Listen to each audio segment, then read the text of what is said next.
Praise the lord. ఉప్పు నుండి కొన్ని ఆత్మీయ సత్యాలు తెలుసుకుందాం. మత్తయి సువార్త 5వ అధ్యాయం 13వ వచనం చూస్తున్నట్లయితే, మీరు లోకమునకు ఉప్పై ఉన్నారు.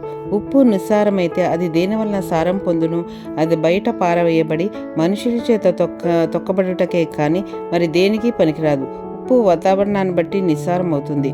ఉప్పులో వేరే పదార్థం కలిపితే అది నిస్సారం అవుతుంది. ఉప్పులాగానే సారం కలిగి మన జీవితాలు ఉండాలి. ఉప్పుకు చాలా విలువ ఉంది. ఉప్పు రుచిని ఇస్తుంది.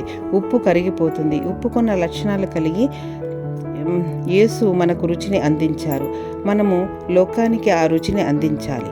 యేసుక్రీస్తు సిలువలో ఉప్పులాగా కరిగిపోయి మనకి రక్షణ అందించారు. ఆ రక్షణ మనం కాపాడుకోవాలి. ఉప్పు ప్రిజర్వేటివ్గా పనిచేస్తుంది. పాడైపోకుండా కాపాడుతుంది. 1 యోహాను 2వ అధ్యాయం 16వ వచనం చూచినట్లయితే, లోకంలో ఉన్నదంతయు అనగా శరీరాశ, నేత్రాశ, జీవపు డంబము తండ్రి వలన పుట్టినవి కావు, అవి లోక సంబంధమైనవి. అదేవిధంగా నీవు సారం కలిగి ఉంటే లోకాధికారి నుండి మనల్ని కాపాడుతాడు. ఉప్పు లేనిదే కూరకు రుచి రాదు.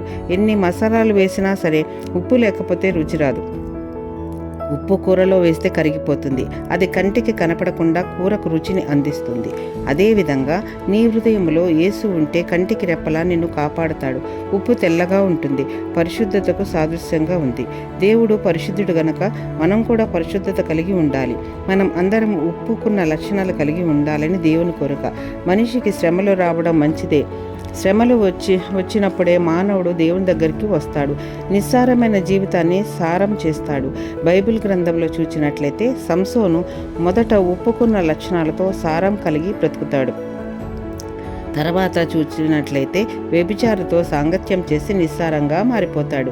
యూదా ఇస్కరియోతు కూడా 30 వెండి నాణ్లకు యేసును అమ్మి నిస్సారంగా మారిపోతాడు. మార్కు సువార్త 9వ అధ్యాయం 50వ వచనం చూసినట్లయితే, ఉప్పు మంచిదే గాని ఉప్పు నిస్సారమైన ఎడల దేని వలన మీరు దానికి సారం కలగజేతురు? మీలో మీరు ఉప్పు సారం కలిగిన వారై ఉండి ఒకరితో ఒకరు సమాధానంగా ఉండుడని చెప్పాను. మనందరం ఉప్పు సారం కలిగి ఉండాలి. మనం దేవునికి దూరంగా బ్రతుకుతున్నామేమో లేదో అని మనం పరీక్షించుకోవాలి. మనము నిస్సారంగా ఉన్నామేమో అని ఆలోచించుకోవాలి. ఎండిన బ్రతుకును కూడా సారం చేయగల శక్తిమంతుడు మన దేవుడు. మన అందరం దేవునికి దగ్గరగా ఉండి సారం కలిగి జీవాహారాన్ని పొందుకుందాం. ఈ కొద్ది మాటలు దేవుడు దీవించునుగాక. ఆమేన్.